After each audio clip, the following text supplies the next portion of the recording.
Hello friends, नमस्कार। स्वागत है आप सभी साथियों का एक बार फिर से आपके अपने यूट्यूब चैनल एग्री यूनिक पर। आज के इस कृषक सीरीज में हम पुनः 25 एमसीक्यूएस महत्वपूर्ण एमसीक्यूएस के बारे में चर्चा करते हुए आगे चलेंगे, जिसमें से ये एमसीक्यूएस एग्रोनॉमी से होंगे। पिछले वीडियो में हमने विभिन्न प्रकार के संस्थाओं इत्यादि के बारे में बात किया है। जो भी स्टूडेंट चैनल पर पहली बार आए हैं वो चैनल को विजिट करके पुराने वीडियो देख लेंगे। वीडियो पसंद आए तो उन्हें लाइक कर दीजिएगा, चैनल को सब्सक्राइब कर लीजिएगा और साथ ही बेल आइकन प्रेस कर लीजिएगा, जिससे नए नए वीडियोज़ के नोटिफिकेशन आप तक पहुंचते रहें। और वीडियो कैसी लगी आप सभी साथी एक बार कमेंट बॉक्स में कमेंट करके जरूर बताइएगा। तो चलिए बिना देरी किए हुए शुरू करते हैं आज का अपना कृषक सीरीज।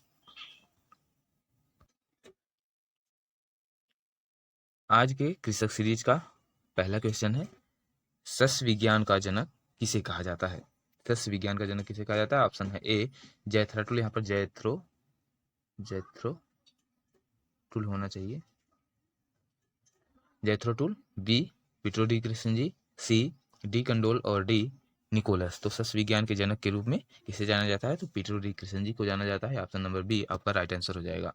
नेक्स्ट क्वेश्चन देखेंगे। क्वेश्चन नंबर 2 क्या कह रहा है, निम्नलिखित में से कौन खरीफ फसल नहीं है? तो ऑप्शन है ए मूंगफली, बी मक्का, सी अलसी और डी धान। तो इसमें से कौन सी खरीफ फसल नहीं है? तो आपका राइट आंसर हो जाएगा अलसी। आपका रबी की फसल है, खरीफ की फसल नहीं है। तो ऑप्शन नंबर सी आपका राइट आंसर हो जाएगा। नेक्स्ट क्वेश्चन देखेंगे। क्वेश्चन नंबर 3 क्या कह रहा है, अंतर सस्सीय क्रियाओं का अर्थ किसके लिए है? तो ऑप्शन ए है खुरदुरा करने के लिए, बी विरलन, सी खरपतवार नष्ट करना और डी अनुकूलतम पौधा अनुरक्षण के लिए। तो आपका अंतर सस्सीय क्रियाओं का अर्थ किसके लिए है? तो यह अर्थ है आपका खरपतवार नष्ट करने के लिए अंतर सस्सीय क्रियाएं फसलों में की जाती हैं खरपतवार नष्ट करने के लिए। तो ऑप्शन सी आपका राइट आंसर हो जाएगा। नेक्स्ट क्वेश्चन देखेंगे। Question number 4। क्वेश्चन नंबर 4 क्या कह रहा है, गन्ना प्लस आलू की फसली प्रणाली है। गन्ना प्लस आलू की फसली, यहाँ पर सह फसली होनी चाहिए, सह फसली प्रणाली है। तो ऑप्शन ए है शरदकालीन ऋतु की, ऑप्शन बी है जायद ऋतु की और ऑप्शन सी है बसंतकालीन ऋतु की और ऑप्शन डी है वर्षाकालीन ऋतु की। तो गन्ना प्लस आलू की सहफसली प्रणाली कौन सी प्रणाली है? तो यह शरदकालीन ऋतु की प्रणाली है। ऑप्शन ए आपका राइट आंसर हो जाएगा क्वेश्चन नंबर 4 का। नेक्स्ट क्वेश्चन देखेंगे। Question number 5। क्वेश्चन नंबर 5 क्या कह रहा है, क्वेश्चन नंबर 5 है, पिछली, थोड़ा छोटा कर लेते हैं इसको, पिछली फसल की कटाई के पूर्व इस खेत में अगली फसल की बुआई करना कहलाता है। क्या कहलाता है? ऑप्शन ए है सहफसली खेती, ऑप्शन बी है मिलवा खेती, ऑप्शन सी है अविराम खेती और ऑप्शन डी है उपयुक्त में से कोई नहीं। तो पिछली फसल की कटाई से पूर्व इस खेत में अगली फसल को बुआई कर देना क्या कहलाता है? अविराम खेती कहलाता है, रिले क्रॉपिंग कहलाता है। नेक्स्ट क्वेश्चन देखेंगे। क्वेश्चन नंबर 6 क्या कह रहा है, पानी में खेती करने के तरीके को किस नाम से जाना जाता है? तो पानी में खेती करने के तरीके को किस नाम से जाना जाता है? तो ऑप्शन ए है वायु कृषि, ऑप्शन बी है जियोपोनिक और ऑप्शन सी है हाइड्रोपोनिक, ऑप्शन डी है मोनोपोनिक। तो आपका जो पानी में खेती किया जाता है उसे हाइड्रोपोनिक कहते हैं। तो ऑप्शन सी आपका राइट आंसर हो जाएगा। नेक्स्ट क्वेश्चन देखेंगे। Question number 7। क्वेश्चन नंबर 7 क्या कह रहा है, उकठा के प्रभावी नियंत्रण हेतु अरहर की सहफसली खेती होनी चाहिए, यानी अरहर को किसके साथ बुआई करना चाहिए? तो ऑप्शन ए है मूंग के साथ, ऑप्शन बी है उर्द के साथ, ऑप्शन सी है मक्का के साथ, ऑप्शन डी है ज्वार के साथ। तो उकठा के नियंत्रण के लिए अरहर के साथ हम ज्वार का फसल लेते हैं। तो ऑप्शन डी यहाँ पर आपका राइट आंसर हो जाएगा। नेक्स्ट क्वेश्चन देखेंगे। Question number 8। क्वेश्चन नंबर 8 क्या कह रहा है, क्वेश्चन नंबर 8 इसे थोड़ा सा छोटा कर लेते हैं।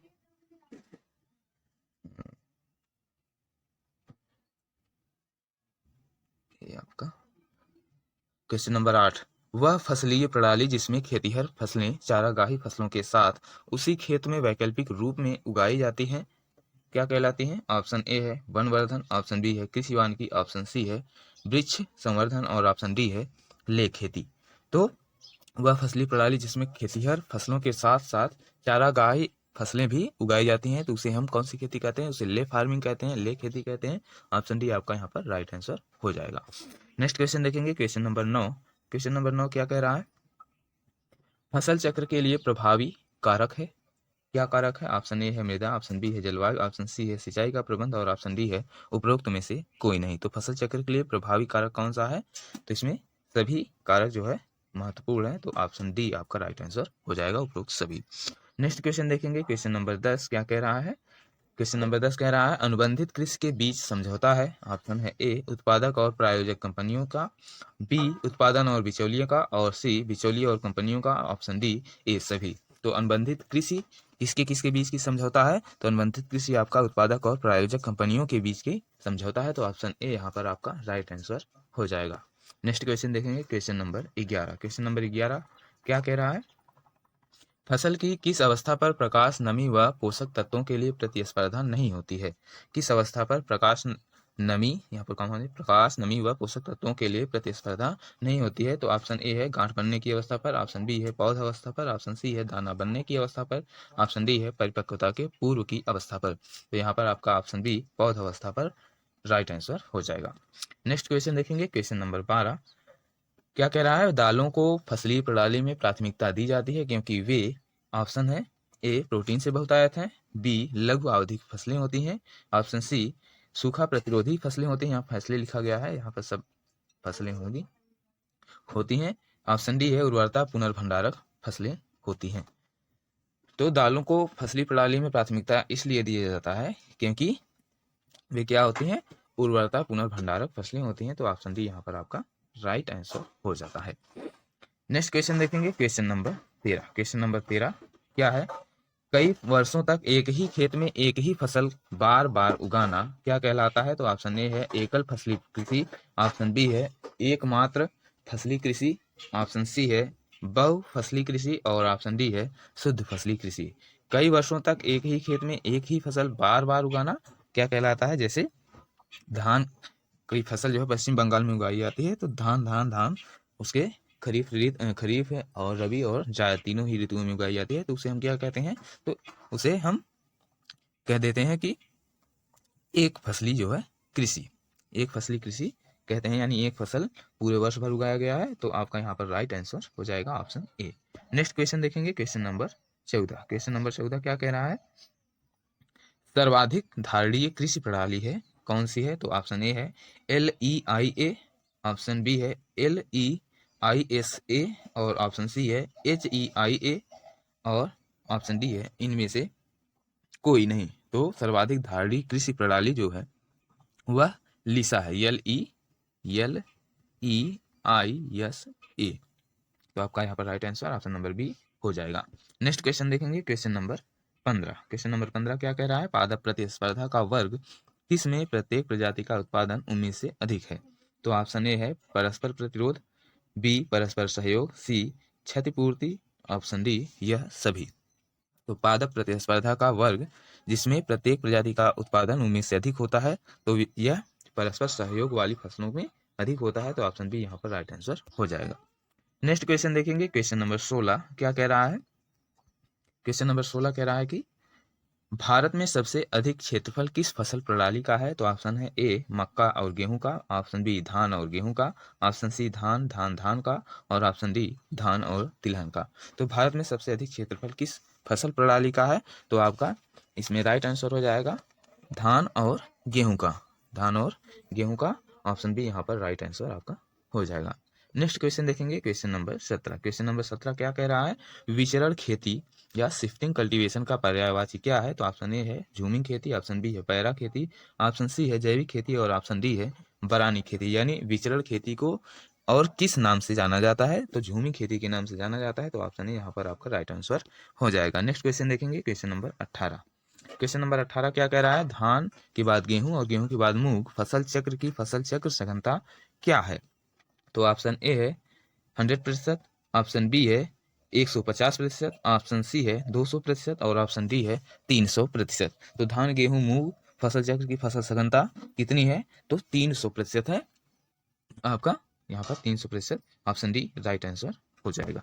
नेक्स्ट क्वेश्चन देखेंगे, क्वेश्चन नंबर 19। क्वेश्चन नंबर 19 क्या कह रहा है, मिश्रित फसल के द्वारा टमाटर का बेधक कीट से बचाया जा सकता है, टमाटर को बेधक कीट से बचाया जा सकता है, तो ऑप्शन ए है टमाटर प्लस बैगन लगा के, या बी टमाटर प्लस गेंदा लगा के, ऑप्शन सी टमाटर प्लस गुलाब लगा के, और ऑप्शन डी टमाटर प्लस मिर्च लगा के। तो यहाँ पर आपका राइट आंसर क्या हो जाएगा, टमाटर के साथ अगर गेंदा लगाते हैं तो आपकी जो कीटे होती हैं इस पर आकर्षित हो जाते हैं, टमाटर बच जाता है। तो ऑप्शन बी यहाँ पर आपका राइट आंसर हो जाएगा। नेक्स्ट क्वेश्चन देखेंगे, क्वेश्चन नंबर 20। क्वेश्चन नंबर 20 क्या कह रहा है, एक भूमि पर एक ही वर्ष में 2 से अधिक फसलें उगाना, यहाँ पर होना चाहिए था, छूट गया है टाइपिंग में, उगाना कहलाता है। ऑप्शन है A relay cropping, B mixed cropping, C multiple cropping, और डी इनमें से कोई नहीं। तो एक भूमि पर एक ही वर्ष में 2 से अधिक फसलें उगाना क्या कहलाता है, तो यह कहलाता है मल्टीपल क्रॉपिंग। मल्टीपल क्रॉपिंग कहलाता है, ऑप्शन सी यहाँ पर राइट आंसर हो जाएगा। नेक्स्ट क्वेश्चन देखेंगे, क्वेश्चन नंबर 21।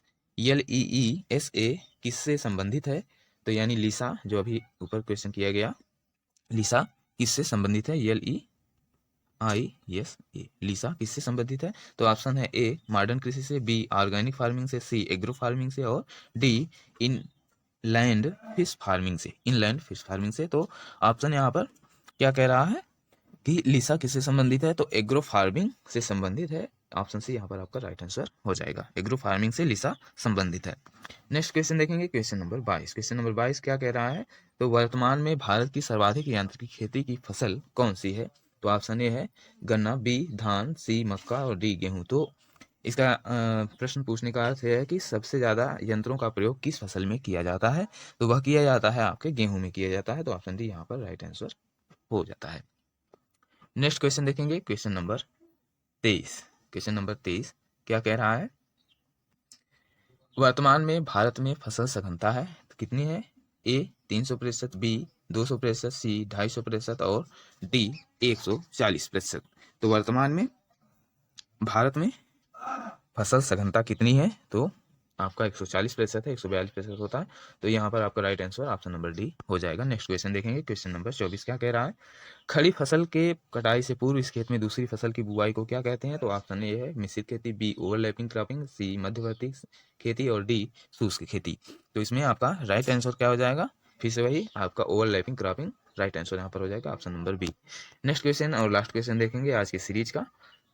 25 नंबर क्वेश्चन क्या है, सस्य वैज्ञानिकों का कर्तव्य नहीं होता है। ऑप्शन है ए खेत के अंदर उपयुक्तता और अंतिम परिणाम को खोजना, और बी है विभिन्न वैज्ञानिकों के बीच समन्वय करना, और ऑप्शन डी है फसलों की पैदावार के विभिन्न कारकों की समानता को समझना, और ऑप्शन डी है विभिन्न कारकों का समन्वय कर शोध करना। तो सस्य वैज्ञानिकों का इसमें से कौन सा कर्तव्य नहीं होता है, तो विभिन्न वैज्ञानिकों के बीच समन्वय करना सस्य वैज्ञानिकों का कर्तव्य नहीं होता है।